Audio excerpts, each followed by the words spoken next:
তো নমস্কার সকলকে, শিক্ষাবিদ চ্যানেল সকলকে স্বাগত। আজকে আমরা নতুন একটা বিষয় নিয়ে চলে এসেছি, যেটা সেকেন্ডারি এডুকেশন কমিশন।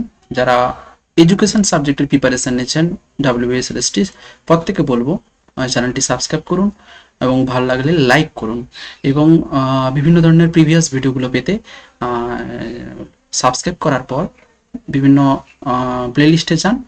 যে প্লেলিস্টে যাওয়ার পর ওখানে দেখবেন প্রত্যেকটা প্লেলিস্ট অনুযায়ী সাজানো আছে, ওগুলোতে ভিডিওগুলো আপলোড করা আছে, দেখুন। তো আমরা আলোচনা করতে চলেছি সেকেন্ডারি এডুকেশন কমিশন বা মুদালিয়ার কমিশন বা হচ্ছে মাধ্যমিক শিক্ষা কমিশন, যেটা 1952 থেকে 53 এর মধ্যে হয়েছিল। আগেরটা আমরা পড়েছি বিশ্ববিদ্যালয় কমিশন, যেটা 1948 হয়েছিল, এবং যেটা নিয়ে আমরা আলোচনাও করেছি। কিন্তু এখন আমরা যেটা আলোচনা করব, যেটা সেকেন্ডারি এডুকেশন নিয়ে, অর্থাৎ ভারত স্বাধীন হওয়ার পর এটা হচ্ছে দ্বিতীয় শিক্ষা কমিশন। ভারত শিক্ষা যে বিশ্ববিদ্যালয় কমিশন গঠন করেছিল বা কলেজীয় শিক্ষা অবস্থা পুনর্গঠনের জন্য কমিশন কিন্তু ব্যাপক ভাবে উদ্যোগ নিয়েছিল, কিন্তু তাতে অনেক ধরনের ত্রুটি বিচ্যুতি থেকে যায়। সেখানে মাধ্যমিক শিক্ষার ব্যাপারটাকে নিয়েও এতটা আলোচনা করা হয়নি। মাধ্যমিক শিক্ষা সম্পর্কে মন্তব্য করতে গিয়ে তাই তিনি ডক্টর মুদালিয়ার বলছেন যে our secondary education remains the weakest link in our education machinery and needs urgent রিফর্মসের দরকার রয়েছে। So no commission has so far been appointed to survey the problems of secondary education commission, then recognize the secondary education must be progressive in nature. কারণ যেটার উপর ভিত করে পরবর্তীকালে কলেজে যাবে সেই ভিতটাই কিন্তু ঠিকঠাক থাকছে না। তার জন্য ক্যাপকে অনুমতি দিয়ে ক্যাপের ইয়েতে 1948 খ্রিস্টাব্দে দায়িত্বে advice to the government 23rd September 1952-তে গভর্নমেন্ট অফ ইন্ডিয়া অ্যাপয়েন্টেড করলো কি ডক্টর লক্ষণ স্বামী মুদালিয়ারের সভাপতিত্বে কিন্তু এই কমিটি গঠন করা হলো। এই কমিটির কি কি সমস্যা দেখা গেল, যে তিনি যে সমস্যাগুলো দেখেছিলেন, শিক্ষার সমস্যার সঙ্গে জড়িয়ে আছে শিক্ষার সমস্যার সাথে জড়িয়ে আছে শিক্ষার মান উন্নয়নের সমস্যা, শিক্ষার সমস্যার সাথে জড়িয়ে আছে শিক্ষার যে সমন্বয় যে ইন্টিগ্রেশন ব্যাপারটা, বৈজ্ঞানিক ভিত্তিতে শিক্ষা গড়ে তোলার যে ব্যাপারটা থাকতো সেটা কিন্তু নেই। অর্থাৎ সায়েন্টিফিক নলেজ প্রোভাইড বা সায়েন্টিফিক্যালি কোনো কিছু অনেক সমস্যা দেখা গেছে। এর জন্য বিভিন্ন ধরনের বুকিশ নলেজের উপর বেশি গুরুত্ব দেওয়া হয়েছিল। ডাইভার্সিফিকেশন অফ কোর্স যেটা ছিল না, no proper atmosphere at home ছিল না, ল্যাক অফ গুড টিচার্স, ভালো শিক্ষকের অবস্থা ভালো ছিল না, মানে ভালো শিক্ষকের অবস্থা কিন্তু পাওয়া যেত না, ভালো শিক্ষক ছিল না, ল্যাক অফ কোকারিকুলাম অ্যাক্টিভিটিস তেমন ভালো সমস্যা হতো, প্র্যাকটিক্যালের অভাব ছিল, আনব্যালেন্সড এডুকেশন ছিল, আনব্যালেন্সড কারিকুলাম ছিল, ব্যালেন্স ছিল না। AIIMS and objectives of the secondary education commission development তার জন্য কি করা হলো, গণতান্ত্রিক চিন্তা ভাবনার বিকাশ, জাতীয় সম্পদ বৃদ্ধি, অর্থাৎ সুযোগ্য নাগরিক গড়ে তুলতে গেলে নাগরিক সৃষ্টি হবে শিক্ষার লক্ষ্য। যেমন শিক্ষা ব্যবস্থা করতে হবে যার ফলে শিক্ষার্থী স্বাধীন ভারতে সুযোগ নিয়ে নাগরিকত্বের বা দায়িত্ব কর্তব্যের মানে যথাসম্ভব বা যথাস্বরূপ পালন করতে পারবে।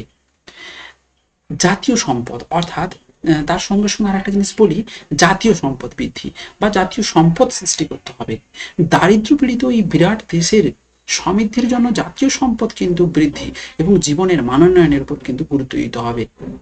গণ সংস্কৃতির পুনর্জীবন করতে হবে, গণতান্ত্রিক মনোভাব তৈরি করতে হবে, বৃত্তি শিক্ষার মাধ্যমে অর্থনৈতিক সমৃদ্ধি নিয়ে আসতে হবে, ভোকেশনাল স্কিল ডেভেলপমেন্টের দিকে গুরুত্ব দিতে হবে। অর্থাৎ যেখানে কি হবে, যে মানে এমন একটা শিক্ষার মধ্যে দিয়ে এমন একটা গণতান্ত্রিক সমাজ ব্যবস্থা তৈরি হবে এবং তার সাথে সাথে শিক্ষার মধ্যে দিয়ে এমন একটা অর্থনৈতিক সমৃদ্ধির উপর গুরুত্ব দেওয়া হবে, বৃত্তি শিক্ষার উপর গুরুত্ব দেওয়া হবে, শিক্ষার্থীরা যোগ্য হয়ে উঠতে পারবে এবং যাতে তারা দেশ গঠনে কিন্তু অংশ নিতে পারবে, জাতীয় সংস্কৃতি গড়ে তুলতে পারবে, ডেভেলপমেন্ট দ্য লিডারশিপ করে তার মধ্যে নেতৃত্ব মানে গুণাবলী বিকাশ ঘটবে। কারিকুলাম কি হবে, রিলেটেড টু রিয়েল লাইফ, বাস্তব জীবনের সঙ্গে সম্পর্কিত সেই কারিকুলামকে কিন্তু ইনক্লুড করতে হবে। অর্থাৎ এক্সটেন্সিভ অ্যান্ড ফ্লেক্সিবিলিটি থাকতে হবে। এক্সটেন্সিভ অর্থাৎ সাবজেক্ট এবং অ্যাক্টিভিটিস শুড বি ইন্টাররিলেটেড, একে অপরের সাথে লিঙ্ক আপ থাকবে। অ্যানাবল স্টুডেন্টস ইউটিলাইজ দেয়ার লেজার, একদম গ্রাউন্ড লেভেল থেকে তাদেরকে ব্যবহার করতে পারবে। Educational vocational guidance and counselling, এটাকেও রাখতে হবে যে স্ট্রাকচার। হ্যাঁ, সব থেকে বড় জিনিস বলে দিই, যে স্ট্রাকচারটা কেমন হবে, যে মাধ্যমিক শিক্ষার স্ট্রাকচার হবে কি, মাধ্যমিক শিক্ষাস্তরে দুটি শিক্ষাস্তর থাকবে, একটা নিম্ন মাধ্যমিক, একটা উচ্চ মাধ্যমিক। 3 বছরের হবে নিম্ন মাধ্যমিক স্তর, আর 4 বছরের হবে উচ্চ মাধ্যমিক স্তর বা উচ্চ মাধ্যমিক শিক্ষা স্তর। তো যেখানে কি হবে, কমিশন তৎকালীন 2 বছরের মানে অ্যাবলিশ করতে হবে, 2 বছরের ইন্টারমিডিয়েট কোর্সটাকে তুলে দিয়ে, আমি একটা পিডিএফ দেখাচ্ছি, ওখানে কিন্তু একটা ভালোভাবে বলা আছে, এটা একটা ওয়েবসাইট থেকে নিলাম।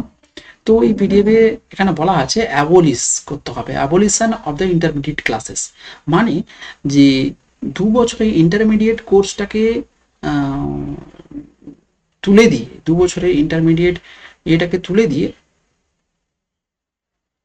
1 মিনিট আমি এটা দেখাচ্ছি। উইন্ডোজ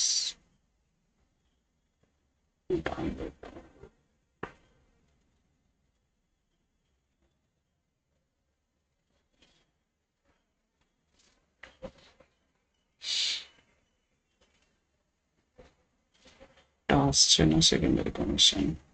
হ্যাঁ, এবার দেখা যাচ্ছে যে 2 বছরের ইন্টারমিডিয়েট কোর্সটাকে তুলে দিয়ে কিভাবে এই যে অ্যাবলিশন অফ দ্য অ্যাবলিশন, এই যে বলা আছে অ্যাবলিশন অফ ইন্টারমিডিয়েট ক্লাসেস, তাই না? অর্থাৎ এখানে কমিশন বলছেন তৎকালীন 2 বছরের ইন্টারমিডিয়েট স্তরটাকে তুলে দিয়ে ওই স্তরের 1 বছরের মাধ্যমিক স্তরের সঙ্গে যুক্ত করতে হবে।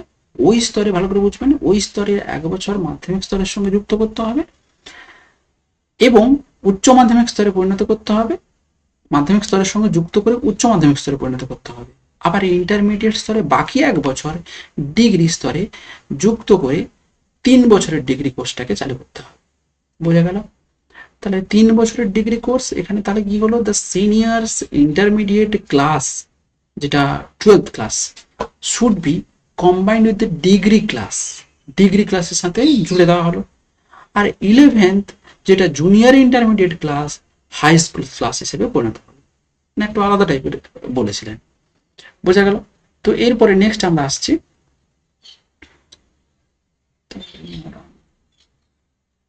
তো এখানে যেটা বলা হচ্ছে, তারপরে কি করা হবে, all India council of technical education, AICTE এর মতো সংস্থা সহযোগিতার কিন্তু হাত বাড়াবে। যেসব অঞ্চলে সুযোগ রয়েছে, যেসব অঞ্চলে বহুমুখী উচ্চ বিদ্যালয় স্থাপন করতে হবে, যেসব অঞ্চলে সুযোগ রয়েছে, যারা প্রাক বিশ্ববিদ্যালয় কোর্স বা উচ্চতর মাধ্যমিক কোর্স শেষ করবে, তারাই পেশাগত শিক্ষার কলেজে কিন্তু ভর্তি হতে পারবে। আবার বৃত্তিমূলক শিক্ষার কলেজগুলিতেও 1 বছরের প্রাক বৃত্তিমূলক কোর্স কিন্তু চালু করতে হবে। এর জন্য ভোকেশনাল গাইডেন্স এবং কাউন্সিলিং এর ব্যবস্থাও করা হয়। এডুকেশনাল এবং vocational guidance bureau should be establish, guidance and counselling service should be organised in every secondary school, প্রত্যেকটা জায়গায় কিন্তু গাইডেন্স এবং কাউন্সিলিং সার্ভিস দিতে হবে। To conduct the service, career masters and guidance officers should be appointed করা হবে। Training of the career master guidance officer should be organized by the central government, central government দ্বারা organised হবে, এবং guidance should be provided on the basis of their individual difference. গাইডেন্সটা কেমন দেওয়া হবে, individual, প্রত্যেকের তো আলাদা আলাদা ডিফারেন্সেস থাকতে পারে, ইন্ডিভিজুয়াল ডিফারেন্স থাকতে পারে, তো তাদেরকে সেই অনুযায়ী কিন্তু গাইড দিতে হবে, তাদের ইন্টারেস্ট, তাদের অ্যাটিটিউড, তাদের অ্যাপটিটিউড, তাদের অ্যাবিলিটি উপর ভিত্তি করে। কারিকুলাম কেমন হবে, কারিকুলাম মাদার টাঙ্গের উপর ভিত্তি করে হবে, হিন্দি, সোশ্যাল সায়েন্স, ম্যাথামেটিক্স এবং বিভিন্ন ধরনের ভোকেশনাল সাবজেক্ট থাকবে, যেমন কি থাকবে, spinning, weaving, metal work, wood work, gardening, এগুলো থাকবে। হ্যান্ডক্রাফটের ইয়ে থাকবে, হ্যান্ড আছে,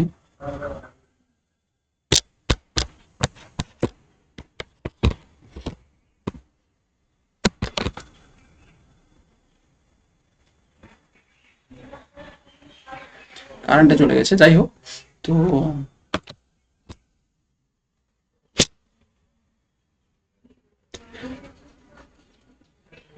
তো টেকনিক্যাল এডুকেশন, নেক্সট আসছে আমরা টেকনিক্যাল এডুকেশন, অর্থাৎ technical class should B set up in large number of either separately or the part of multi-purpose school and multipurpose স্কুলের কথা বলা হচ্ছে, কিন্তু বারবার বলছি বহুমুখী বিদ্যালয় স্থাপনের কথা।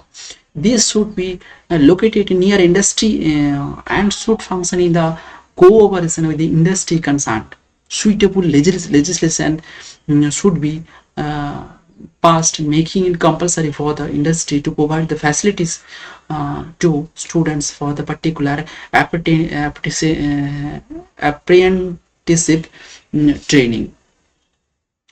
Industrial education says should be levied, and the proceed of these says should be utilized for the development of the technical. যাই হোক, এই জিনিসটা শেষ এগুলো হচ্ছে আমি এখন এই মুহূর্তে বলতে পারছি না, কারণ এটা অ্যাকচুয়ালি টাইপের সময় হয়তো কোনো এরর হতে পারে। এটা বেসিক্যালি যেটা বলা হচ্ছে যে টেকনিক্যাল এডুকেশনের উপর বেশি গুরুত্ব দিতে হবে, টেকনিক্যাল এডুকেশন ডেভেলপমেন্টের উপর বেশি গুরুত্ব হবে। এডুকেশন অফ গার্লস, অর্থাৎ the commission did not like having a different type of education for girls, but it recommended for the study of home science in the girls' school. State government should make effort to open the girls' school wherever there is the demand for them. Method of teaching কি থাকবে? The method of teaching aims at including the desirable value গুরুত্ব দিয়ে হবে, এবং and proper the attitudes of habits of work in the students besides the imparting the knowledge. কি হবে? The method of teaching should be help the students attachment to the work, কাজের প্রতি তাদেরকে উৎসাহ করবে। The emphasis in teaching should shift from the verbalism and memorization to learn through the purposeful concrete realistic situation এর উপর base করে থাকবে। Activity method, project method should be followed in the practices উপর গুরুত্ব দিতে হবে। তাহলে প্রজেক্ট মেথড, অ্যাক্টিভিটি মেথডের উপর গুরুত্ব দিতে হবে। Method of learning should enable the children to apply the practically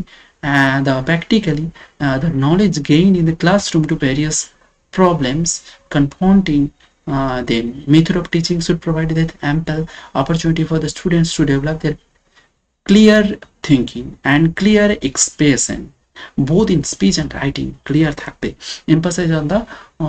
Emphasis should be given on the acquiring the knowledge through personal efforts and initiative and the training of the students in their techniques of study. যাই হোক, এই জিনিসগুলো নিয়ে বলা হচ্ছে। Discipline নিয়ে কি বলা হলো?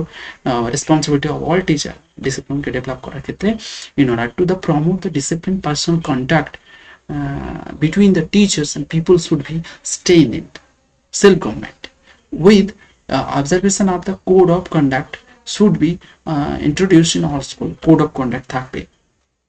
মোরাল এবং রিলিজিয়াস এডুকেশন অবশ্যই প্রোভাইড করতে হবে ক্যারেক্টার ডেভেলপমেন্টের জন্য।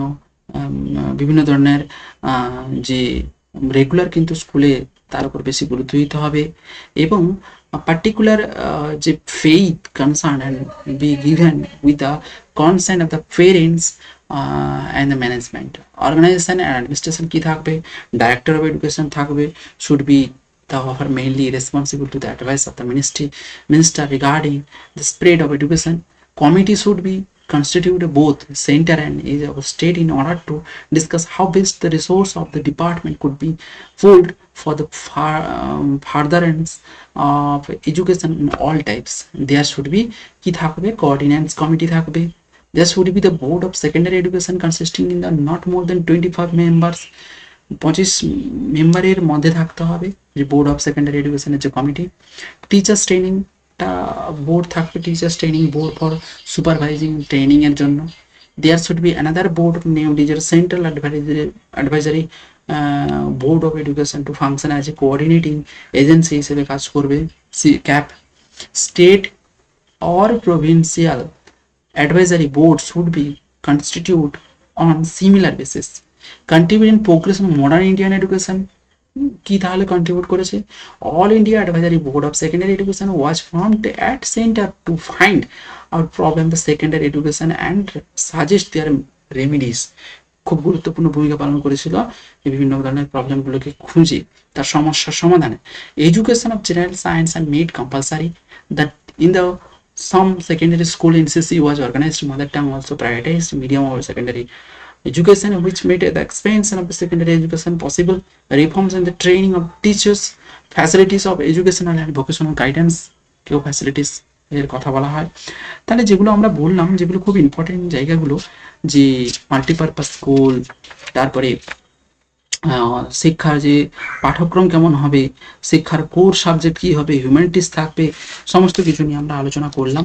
এবং এছাড়াও বিভিন্ন ধরনের যে ভাষা শিক্ষা নিয়েও মানে নিম্ন বুনিয়াদী স্তরে কি দুটি ভাষা থাকবে, নিম্ন বুনিয়াদী স্তরের পরে ইংরেজি হিন্দি ভাষা শেখানোর ব্যবস্থা থাকবে, এগুলো নিয়ে বলা হয়। এক্সামিনেশন সিস্টেম, বার্ষিক পরীক্ষার ওপর অধিক গুরুত্ব দেওয়ার কথা বলা হয়, যেটা এখন সেমিস্টার সিস্টেম হয়ে গেছে, তখন কিন্তু বার্ষিক পরীক্ষার উপর গুরুত্ব দেওয়া হয়। পরীক্ষা ব্যবস্থার অস্বচ্ছতা দেখে কিন্তু এই কমিশন বলেছিল 1948 খ্রিস্টাব্দে রাধাকৃষ্ণন কমিটি বলেছিলেন যে if we are to suggest one single reform in university education, it should be the examination, it should be the that of the examination। তাহলে সেখানে কিউমুলেটিভ রেকর্ড কেউ গুরুত্ব দিতে হবে, পাবলিক এক্সটার্নাল এক্সামিনেশন হবে, অবজেক্টিভ টেস্ট হবে, এসে type টেস্টও তার সঙ্গে থাকবে, এগুলো নিয়ে বলা হয়েছিল। যেগুলো মূল ইম্পর্টেন্ট জায়গায় সেগুলো বলে দিচ্ছি। তা অ্যাবলিশ করা হয়েছিল ইন্টারমিডিয়েটের যে ব্যাপারটা, ওটাকে নিয়ে অ্যাবলিশ করা হয়েছিল। এবং এ বি সি ডি এই যে জিনিসগুলো, ই অতিমন্দ মানে কিভাবে পাবে, মানে গ্রেডে পাবে, যেটা হচ্ছে সিস্টেম অফ সিম্বলিক মার্কিং এর ব্যবস্থা কিন্তু বলা হয়েছিল, সাংকেতিক পদ্ধতি, মানে পরীক্ষার নম্বরের পরিবর্তে এ বি সি ডি এরকম করে পাবে, যেটা পাওয়া হয়। তারপরে বিভিন্ন ধরনের যেটা বলা হয়েছিল এনসিআরটিও এক্ষেত্রে হেল্প করবে। আজমির, ভোপাল, মহীশূর, ভুবনেশ্বর 4টি শিখন মহাবিদ্যালয় স্থাপন এবং এদের পরিচালনার দায়িত্ব কিন্তু এনসিআরটিকে দেওয়া হবে। মাধ্যমিক শিক্ষার উচ্চতর মাধ্যমিকে পরিবর্তন করার জন্য শিক্ষক শিক্ষণ ব্যবস্থার প্রবর্তন প্রয়োজন।